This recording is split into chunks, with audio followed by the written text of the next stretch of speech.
My message this morning is titled, What Are You Bringing? And last week was Potluck Sunday, and I'm sure if you came, you probably brought something. And if you didn't, I know you know there was tons of food, probably enough for everybody, because we always have plenty. I wasn't here, so I can't tell you that, but I'm sure we did, huh? We did. Yeah. So, but however, we're not really talking about food today, even though I've mentioned the potluck and everything. We're going to be talking about spirit and what that means to us. You see, there is always plenty in the realm of spirit. Just like our potlucks, no one gets more than they need or want in either example. Now, I know that sometimes when we're back at the potluck, we think, oh, I can just have one more bite or two, or maybe a second plate, and then what? We're miserable afterwards because we ate too much, right?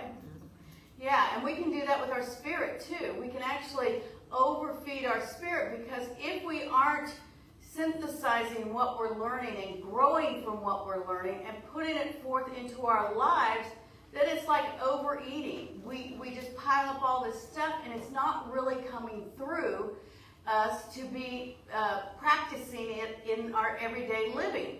So we have to think about that. You know, sometimes people will think, oh, I just need to get like 3 more books and read them, or watch about 10 more reels, and I'm going to be spiritually arisen to the highness of God, and I will be so on fire. But it doesn't really work that way if all we're doing is just keep reading and keep hearing and keep listening. If we're not taking it in and through us and experiencing this in everyday living and appreciate what we're learning and growing and appreciate what we experience, then guess what? We're going to be stagnant and stale. We're just going to be staying in the same spot and still being miserable like we are when we eat too much.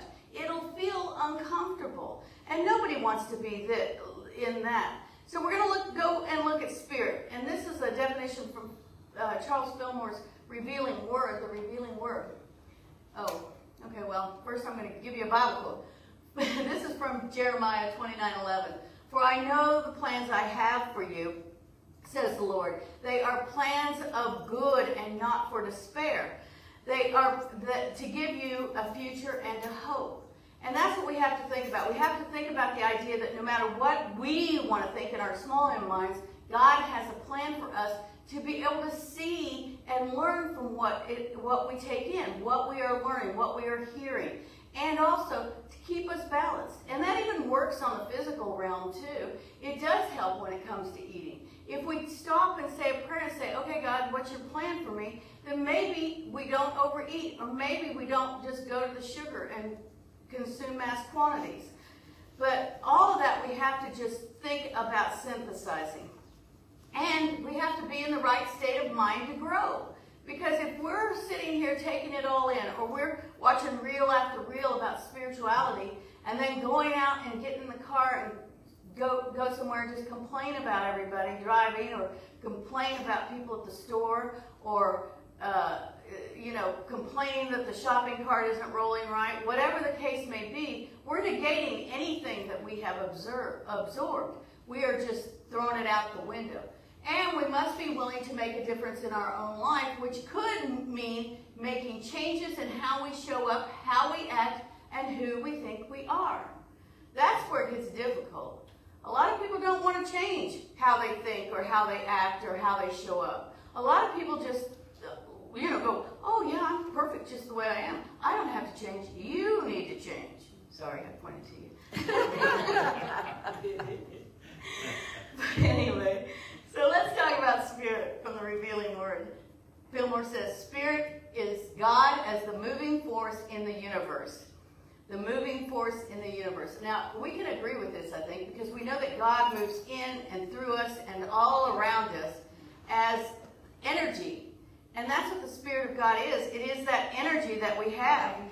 And so more of the definition says,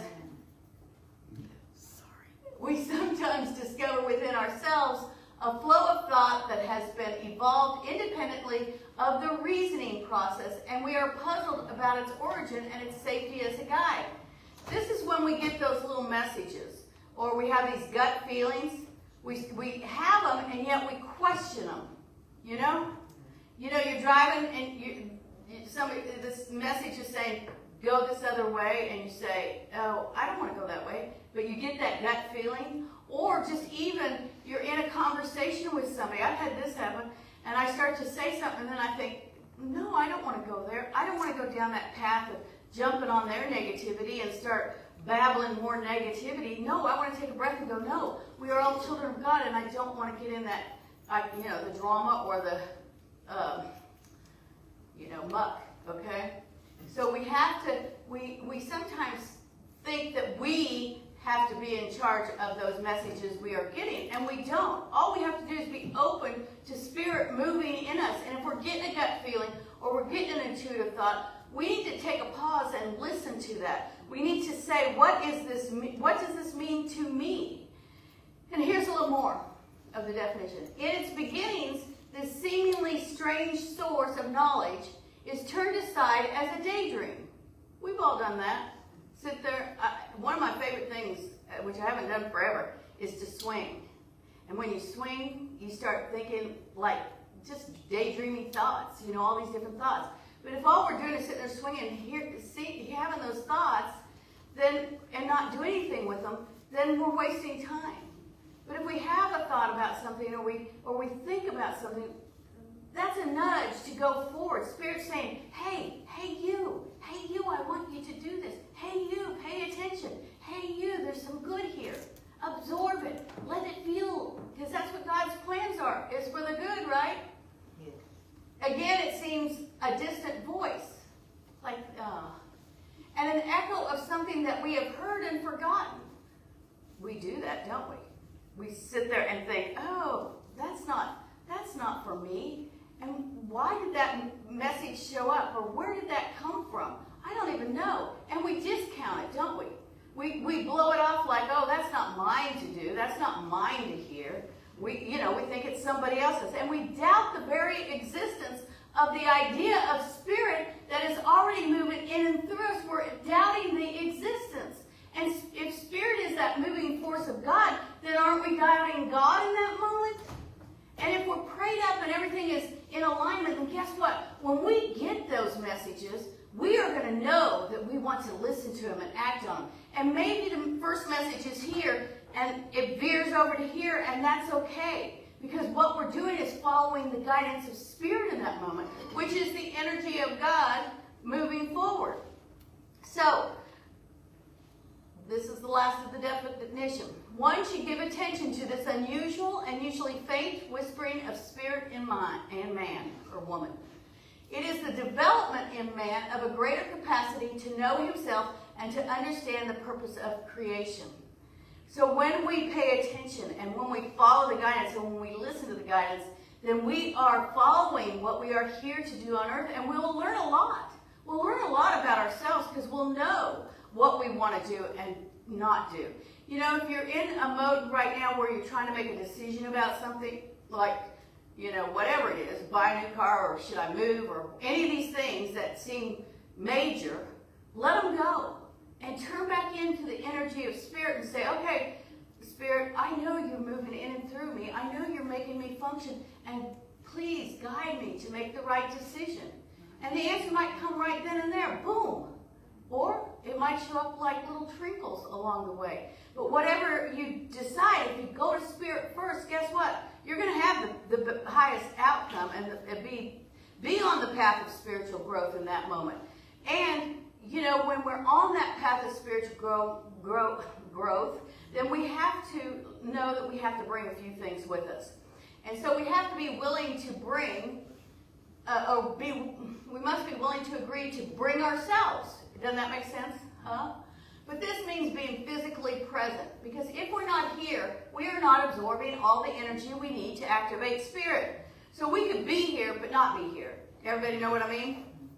You start thinking about the grocery list, or you start thinking about what you're going to make for lunch, or have for lunch, or where you want to go tomorrow, or what all you have to do this week. I mean, when I was doing church and not doing church up here, I did bring my journal with me because I would write notes that the minister said, but I would also, if my mind went to something like that, I wrote whatever it was, and then it's like I set it on the shelf and it wasn't bugging me anymore. So, there are things you can do to keep yourself on track of the spiritual growth aspect and not let yourself go down the path of being distracted. And because really, if you want Spirit to move in and through you, then you have to pay attention to Spirit, and you have to be in the place of that deal. We also must be willing to agree to bring an open mind. Yes, we can show up, and if we have a closed mind to new thoughts, we waste our time. So I know that we have first-time people come, and sometimes they never come back.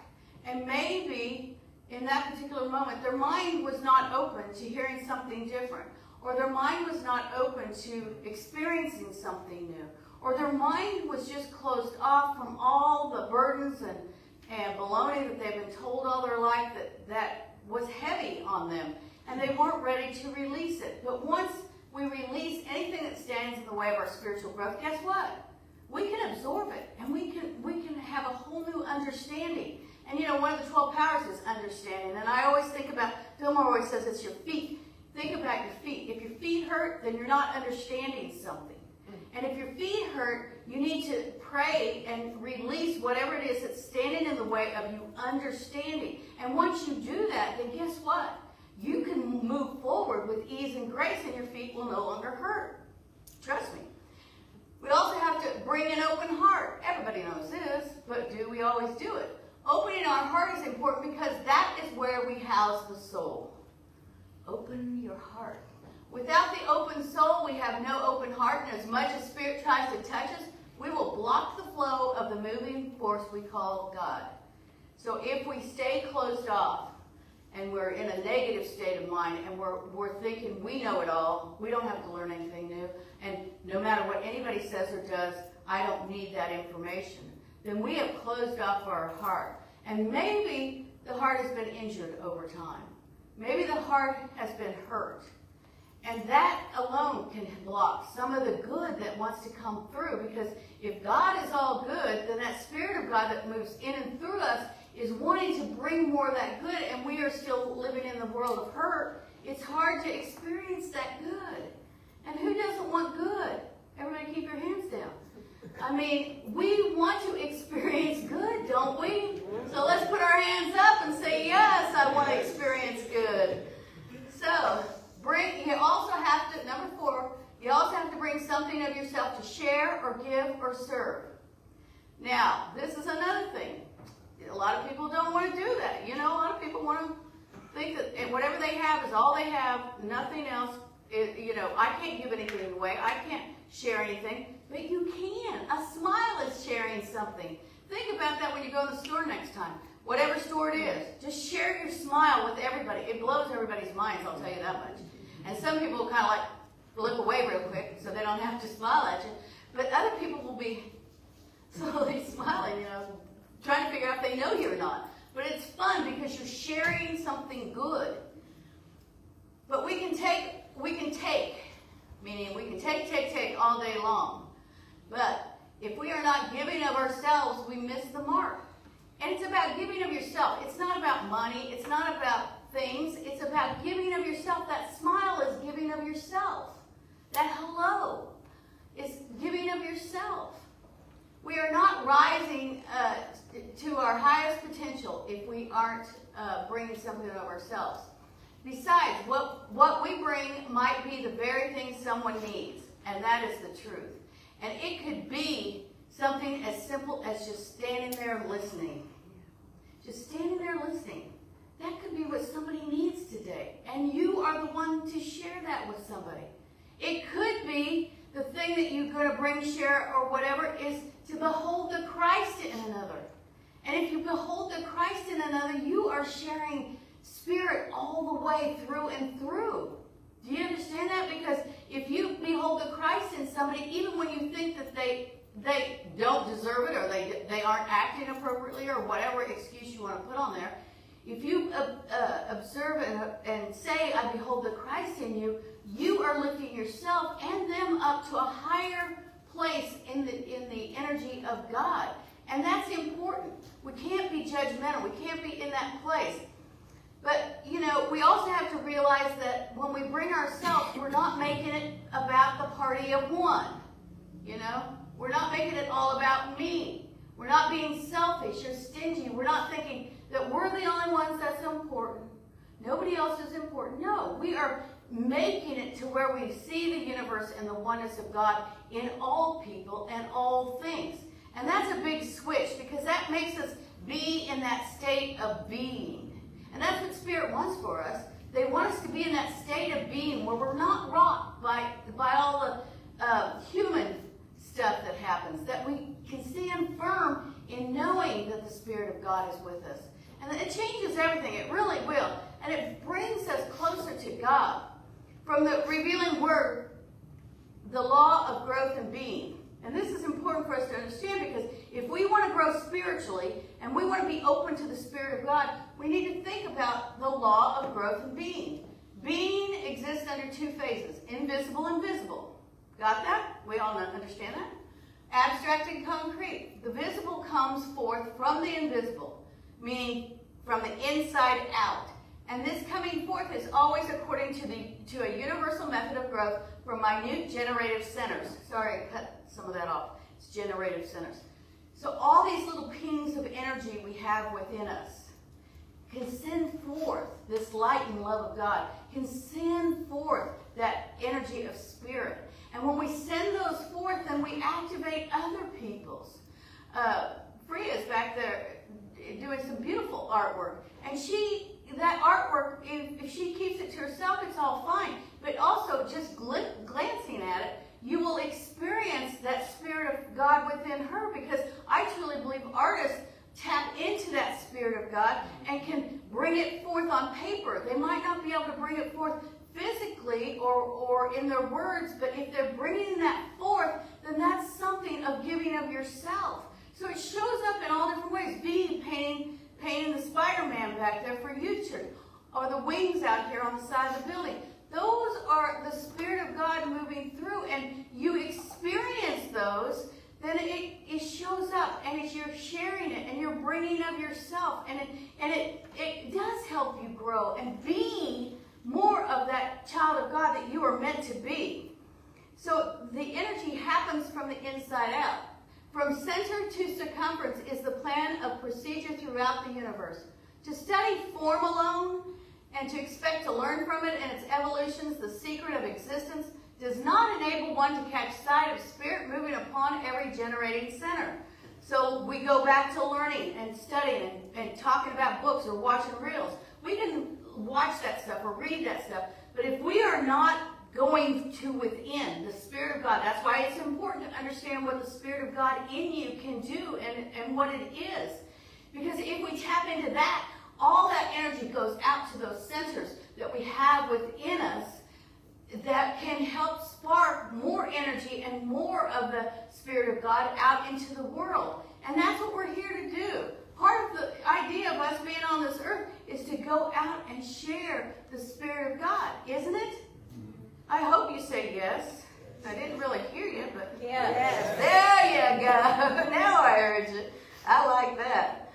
But we have to know that this also is important, because like some people, you can sit there and you know certain people, and you know that they know this stuff about their spiritual growth, or they know how to be a better child of God, and yet they continue to do the same things that they always did before. We've all experienced that. It shows up again and again, and you're like, why aren't you getting this? But if they're not activating it from the inside out, all they're doing is taking it on the outside and trying to push it in. It doesn't work that way. Spirit is on the inside, working its way out, and that's the way we have to activate it. That's where we have to be. It's like that in parenting too, because you can tell a kid not to do something over and over again, and they keep doing it. And you're thinking, why are you doing that? Because, come on, I've told you how to do this. I know you know how to do it. But think about what God probably is saying. I've told you all how to do this, and yet you still keep trying to do it the other way. And can we click the switch here? Can you imagine I could get if God really would get there, because God doesn't go there, but it's true. And I think it's because we haven't activated that awareness connection. We haven't really activated that place within us that is the Spirit of God, believe it or not. We still think the Spirit is out here, not with Him. God, as our parent, feels the same way too. God gives it all to us, but we must turn on the awareness connection. And how do we turn on that awareness connection? We activate spiritual awakening. And spiritual awakening is defined as becoming conscious of the things of Spirit of God. That's what we've been talking about, becoming conscious of the things of Spirit of God. Now, what does that mean? Well, everything good is the things of Spirit of God, aren't they? Everything good. So we have to start being conscious of all the good. Everything good. I am conscious of all of you sitting here. I know all of you are good. I know this building is good. And it brings me joy. It brings me love. And you guys do too. And that's what we have to be. We have to be aware, conscious of everything. We walk outside and see the grass or see the trees, whatever. We see the children come in. We've got to be in that state of mind where we are seeing the good, where we are experiencing that good. And that means everything from the beauty of nature to the innocence of children, the affection of animals. I made me a little list here. The gracefulness of the butterfly. Isn't that cool? To enjoying an ice cream, conversations with family and friends, sharing a talent, or creating something from your heart. All of these are important. All the little things that we take for granted. All the little things that we pass by. Becoming conscious is more than observation. It's becoming aware of the energy that is involved in everyday living. It is being silent for a moment and listening. We have this bird at home that wakes me up every morning now. And I know this bird has just come back from wherever it's been, and it's probably finding a mate or laying eggs or whatever it does. But it's like probably 5 or 5:30 in the morning it starts singing. And the first couple times it did it, I was like, please stop. Please stop. And then I was like, I can't stand this early in the morning. And then I said, okay, that's not working. I'm going to bless this bird, and I'm going to believe that it's singing straight to my soul. And you know what? It is. It's like a beautiful song. And you know how some of these birds repeat the same, you know, it's like very repetitive. Well, that's what this one was doing. But now I hear it in a whole different way. And part of it was because writing this message, I said, well, you can't complain about that bird. You know you can't. You have to embrace the energy. And that is so true. We have to just take that awareness connection and say, hey, this is good. But I said this years ago, that silent and listen have the same letters in them. And if we think about that idea, that silent and listen have the same letters, it's easier for us to stop.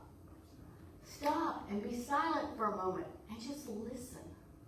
Listen to what is there for us to listen to. You know, whatever it is. And sometimes you just, when you do that, I mean, you just feel the energy of God. It's more than just, you know, than just affirming it or knowing it. You'll actually feel it. And you're activating something within you that is powerful. And that's where we want to be, isn't it? Yes, we do. Because we will feel that difference. And we will also hear our messages more clearly. And the best part is we will know when to listen to them. That's the guidance we need. Stop and be silent for a minute and listen. And it takes us in this whole new journey. And we will no longer be confused about messages that we think are messages when it's really our own little mind that's saying them. Everything will become clear. And clarity is comforting, believe it or not. Don't you think so? Yes. When you're turning over making a decision and you finally make a decision and you have clarity about it, it's comforting. It's like, oh, yes. And that's where we want to be. We want to be in that place. We will no longer be confused because we will know what we are bringing. Thank you for being here today. God bless you. Thank you. Well, I got a different song for you today. It's Jelly Roll. I don't know how many people like them or don't like them, but I thought this song was really good. The Spirit Won't Let Me Fall.